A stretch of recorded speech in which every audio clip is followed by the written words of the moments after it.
আপনি যদি কোনো একটা ভিডিও প্লে করে ফেলেন, তো সেই ভিডিওটা সম্পূর্ণ দেখার চেষ্টা করবেন। কেননা আপনি যে পর্যন্ত প্লে করেছেন, সেই পর্যন্তই কিন্তু ফেসবুকের প্লে লিস্টে পুশ হয়ে থাকবে।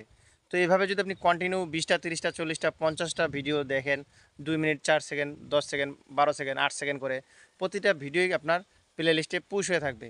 এক কথায় আপনি সম্পূর্ণভাবে সেই ভিডিওগুলো দেখতেছেন না, যেটা আপনার অ্যাক্টিভিটির উপরে প্রভাব ফেলবে। আমার কথাটা একটু মনোযোগ দিয়ে খেয়াল করে দেখুন।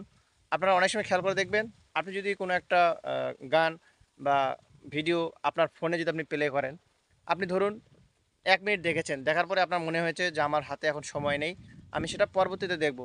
তো আপনি কি করেন? হোম বাটন চিপে কেটে দেন। কেটে দেওয়ার পরে যদি মনে পড়ে ১ ঘন্টা পরে যে একটু ভালো লাগতেছে, আমার হাতে সময় আছে, আমি সেই ভিডিওটা কিংবা সেই মিউজিকটা একটু শুনে আসি। তারপর যদি আপনি সেখানে ক্লিক করেন, তারপর কি দেখতে পাবেন?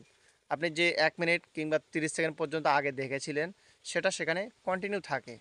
এটাকে বলে রিসাম।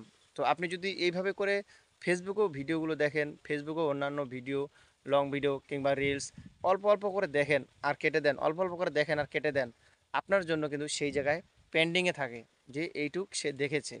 যতক্ষণ না আপনি রিফ্রেশ করবেন, যতক্ষণ না আপনি ক্লোজ করে দিবেন অ্যাপস, ক্লোজ করে দিবেন, ততক্ষণ পর্যন্ত আপনার জন্য সেখানে রিসাম আকারে অল্প করে দেখা থেকে যাবে। তো আপনি কি চান এভাবে করে প্রতিনিয়ত দেখবেন আর ফেসবুক আপনার জন্য লম্বা লিস্ট করে ফেলুক, যে কন্টিনিউ আপনি একটু করে ভিডিও দেখেন আর টান দিয়ে দেন, কন্টিনিউ একটু করে ভিডিও দেখেন আর কেটে দেন? এটা করতেই থাকলে আপনার একটা সময় আনইউজুয়াল অ্যাক্টিভিটি কিংবা আপনি যে সঠিকভাবে এই প্ল্যাটফর্মে কাজ করেন না, সেটা ফেসবুকের কাছে প্রমাণ হয়ে যাবে। তো এটা যদি কন্টিনিউ হতে থাকে, তাহলে দেখা যাবে এটা আপনার পেজ, আইডি এবং আপনার গ্রোথের উপরে আপনার প্রভাব ফেলবে। তো আপনি এই প্ল্যাটফর্মে যদি কাজ করতেই চান, এই প্ল্যাটফর্মে থেকে যদি আপনি ভালো কিছু করতে চান, তো আমার ছোট পরামর্শ থাকবে, আপনি ভালোভাবে কাজ করুন।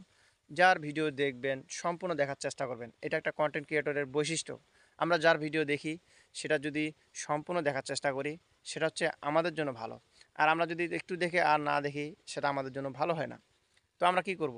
আমরা প্রতিনিয়ত চেষ্টা করব যতটুকু ভিডিও আমি দেখতে পারি, আপনার ২টা, ৩টা, ৪টা, ৫টা, ১০টা, ঠিক সেগুলো সম্পূর্ণ দেখার চেষ্টা করব। ঠিক আছে? আমার কথা কি ক্লিয়ার কিনা? আপনারা যতটুকু সময় দিতে পারবেন এই ফেসবুক প্ল্যাটফর্মে, ততটুকুই কমপ্লিট করবেন।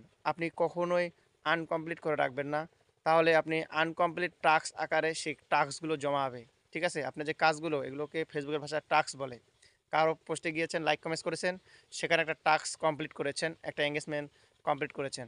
তো এগুলো যদি আপনার অর্ধেক হয়, অর্ধেক না হয়, তাহলে এটা আনকমপ্লিট আকারে থেকে যাবে। আর যত আনকমপ্লিট আকারে থাকবে, তত বুঝে নেবে ফেসবুক যে আপনি সেইভাবে কাজ করেন না, যেভাবে ফেসবুক চায়, যেভাবে একজন কন্টেন্ট ক্রিয়েটরের কাজ, অ্যাক্টিভিটি এই প্ল্যাটফর্মে থাকা দরকার। আশা করছি আজকের ভিডিওটা আপনার ভালো লেগেছে। যদি লেগে থাকে, শেয়ার, লাইক, কমেন্টস করতে ভুলবেন না। আপনাদের শেয়ার, লাইক, কমেন্টস আমার অনুপ্রেরণা। ভালো থাকবেন, সুস্থ থাকবেন। আরেকদিন নতুন একটা টপিক নিয়ে আপনার সামনে কথা বলবো।